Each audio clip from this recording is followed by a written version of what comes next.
আজকে একটা ভিডিও দেখলাম গাড়িতে বসে বসে, এদিকে একটা লাশ পড়ে আছে ঘরের উঠানে, আর এদিকে বিয়ে বাড়িতে বিয়ে চলতেছে, মানে বিয়ে বাড়ির ভেতরে লাশ, লাশটাকে কাফন পরিয়ে খাটে রেখে দেওয়া হয়েছে। সবাই বিয়ে খাচ্ছে, মেহমান আসতেছে, মেহমান যাচ্ছে, উপহার দিচ্ছে, উপহার নিচ্ছে, জামাই আর বউ একে অপরের সাথে ছবি তুলতেছে, সব চলতেছে। আপনার লাশ পড়ে থাকবে, মানুষের কাজ বন্ধ হবে না। কথা জোরে বলে না, ঠিক কিনা? দুনিয়া এত নিষ্ঠুর হয়ে যাচ্ছে প্রতিনিয়ত। এদিকে আপনার লাশ পড়া থাকবে, ওইদিকে দুনিয়া তার আপন কাজ করতে থাকবে। কেউ আপনার লাশের অপেক্ষায় তার কাজ ছেড়ে দেবে না। যদি দেয় সেটা স্পেশাল ব্যাপার, ওটার আশা করিয়েন, ওটা পাইলে আলহামদুলিল্লাহ, কিন্তু নিজেরটা নিজে করে যান। কোনোদিন নামাজকে একটু পরে পড়বো বলে রেখে দেবেন না। কেন? ধরেন নামাজের টাইমও আছে, সুযোগও থাকবে, ধরেন 10 মিনিট পরে আপনি পড়বেন, আর কি 9 মিনিটের মাথায় যদি আপনার জানটা কবজ হয়ে যায়, আল্লাহু আকবার। হতে পারে কি পারে না? যেটা বলেন না, পারে কি পারে না? 9 মিনিটের মাথায় যদি আপনার রূহ কবজ হয়ে যায়, তাহলে কবরে যাওয়ার সময় আপনি আরো একটা ওয়াক্ত নামাজ নিতে পারেন নাই। তাহলে মুমিন হলো সে যে অবশ্যই নামাজ পড়ে এবং নামাজের ভিতরে তার পরিপূর্ণ অন্তর থাকে, সে হলো মুমিন। আরো জোরে বলেন না। 2, ওয়াল্লাযীনা হুম আনিল লাগভি মুরিদুন। মুমিন হলো সে যে এক লাইন অযথা কথা বলে না। এক লাইন গালি তো দূরের কথা, খেলার কথা, মেলার কথা, বাড়ির কথা, ঘরের কথা, অমুকের কথা, সমুকের কথা, এগুলো বলা মুমিনের আলামত নয়। মুমিন, সিদ্দিক আকবর বলেছি আপনাকে, সিদ্দিক আকবর নিজের জিহ্বাটাকে এইভাবে বের করে হাত দিয়ে ধরে রাখতেন। অনেক সময় মনে হতো এখন জিহ্বা ছিঁড়ে ফেলবেন উনি টেনে। একবার ওমর ফারুক আজম রাদিয়াল্লাহু তাআলা বলেন, আপনি কি জিহ্বা টেনে ছিঁড়ে ফেলবেন নাকি? বলে, আমার ভয় হয় আমার মুখ দিয়ে কোনো কোরআন সুন্নাহর বাইরে একটা শব্দ বের হয়ে যাচ্ছে কিনা। যিনি দুনিয়াতে দাঁড়িয়ে জান্নাতের সার্টিফিকেট বারবার পেয়েছেন, যার বাল্যকাল থেকে গোটা জিন্দেগি, এমনকি রওজার ভিতরেও যিনি নবীর পাশে আসে, উনি যদি এক লাইন অযথা কথা না বলার চেষ্টায়, এক লাইন কোরআন সুন্নাহ বিরোধী কথা না বলার চেষ্টায় জিহ্বা টেনে ধরে রাখতে পারে হাত দিয়ে, আমাদের অবস্থান কোথায়? আমাদের এক একজনকে যদি এখন কোন স্পেশাল পাওয়ার দিয়ে আমাদের মুখের মধ্যে ঢুকিয়ে দেওয়া হয়, আমাদেরকে যদি বমি করানো হয়, আমাদের মুখ থেকে কোটি কোটি লক্ষ লক্ষ টন মরা ভাইয়ের গোশত বের হবে। কথা কই না? আমরা এত গীবত করি। আমাদের সকাল শুরু হয় গীবত দিয়ে, সন্ধ্যা শেষ হয় গীবত দিয়ে।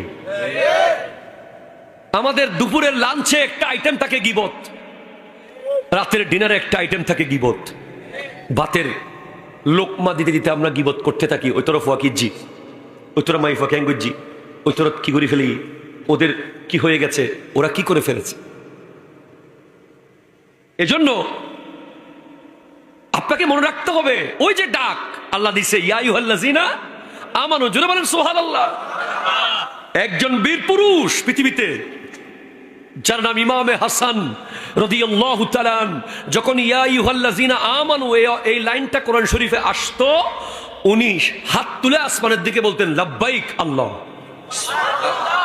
মানে ওনার ভিতরে এত কনফিডেন্স ছিল যে ইমাম হাসান পাকের কাছে, যে আমি ইমানদার। আমরা পারবো না? আমরা মুখে বলতেছি আর কি। বলেন কয়জন মানুষ আছে আমরা অযথা কথা বলি না? ওয়াল্লাযীনা হুম লিযাকাতি ফাইলুন, যারা যাকাতের হিসাব রাখে তারাই মুমিন। এখন তো যাকাতের হিসাব রাখা দূরের কথা, কেমনে জাকাত না দিয়ে বাঁচবো? ঠিক কিনা বলেন না? জাকাত দেওয়ার টাইম আসলে হুজুরকে ফোন দেই, হুজুর এদিকে কর্জ আছে, ওদিকে ঋণ আছে, এদিকে লোন নিছি, এদিকে এই করছি সেই করছি, হুজুর কথা কোনটা ঠিক কিনা বলেন না? যারা জাকাত দেবে না তাদের টাকাগুলো সাপ হয়ে যাবে কিয়ামতের মাঠে, এবং দুই দিক থেকে এভাবে কামড়াবে মুখে, বলবে আনা কানজুকা আনা মালুকা, আমি তোমার সম্পদ, আমি তোমার মাল। ওয়াল্লাযীনা হুম লিফুরুজিহিম হাফিজুন, মুমিন তারা যারা নিজের লজ্জাস্থানকে হেফাজত করে। আপনি নিজের অন্তরে লালসা মেটানোর জন্য যখন মোবাইলে সিনেমা দেখেন, অশ্লীল ভিডিও দেখেন, আপনি যখন বেগানার ছবি দেখেন, আপনি যখন নাটক হলিউড আর বলিউডের সেই ভিডিওগুলো দেখেন, তখন আপনার নাম মুমিনের লিস্ট থেকে কেটে যায়। আপনি স্ক্রিনে, সামান্য একটা ছোট্ট মোবাইল ফোনের স্ক্রিনে আপনি ছোট্ট একটা 3 মিনিটের ভিডিও দেখেছেন, এই 3 মিনিটের ভিডিও আপনাকে 300 কোটি মানুষের পিছে নিয়ে আসছে আপনার সিরিয়াল।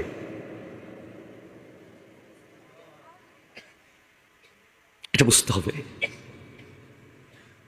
আপনি 1 মিনিটের একটা ভিডিও দেখেছেন, 1 মিনিট শুধু ইচ্ছে করে মোবাইলে, বেগানা নারীর বেহায়াপনা, ওটা আপনাকে 300 কোটি মুসলমানের, শুধু না পৃথিবীতে যত মুসলমান এসেছিল, কবরে চলে গেছে, আসবে, হয়তো আপনি তাদের সবার পেছনে চলে গেছেন সিরিয়ালে।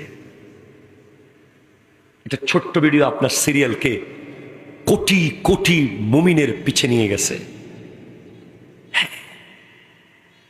আর আপনি চোখকে হেফাজত করেছেন, বদরের মাঠের মতো, উহুদের মাঠের মতো যুদ্ধে আপনি যেতে না পারলেও মোবাইলের স্ক্রিনে যে যুদ্ধ আপনি করেছেন, না আমি দেখবো না, আমি মুমিন, আপনি সেখান থেকে চোখ জাস্ট ব্যাক করে নিয়ে আসতে পেরেছেন। আপনি দেখেন নাই সেটা। আপনার সিরিয়াল ছিল 300 কোটির পিছে, এসে গেছে 300 জনের পিছে। এগুলো আপনাকে বুঝতে হবে। মাত্র 2টা অঙ্গ যদি আপনি আমার আল্লাহ এবং বিশেষ করে আমার নবীর হেফাজতে রাখতে পারেন, নবীর কাছে জিম্মায় রাখতে পারেন, নবীজি ইরশাদ করছেন, মাই ইয়াজমান লি মা বাইনা লিহিয়াইহি ওয়া মা বাইনা রিজলাইহি আজমান লাহুল জান্নাহ। যে ব্যক্তি তার 2 ঠোঁটের মাঝখানের জিহ্বা, 2 রানের মাঝখানের লজ্জাস্থান, এই 2টা অঙ্গ আমার জিম্মায় রাখবে, আমি নবী তার জান্নাতের জিম্মাদার নিলাম। 2টা অঙ্গ শুধু, শরীরের 2টা অঙ্গ, 2 ঠোঁটের মাঝখানে জিহ্বা, 2 রানের মাঝখানে লজ্জাস্থান। এই 2টা অঙ্গের কারণে প্রতিদিন লক্ষ লক্ষ মানুষ মুমিনের লিস্ট থেকে নাম কাটা যায়।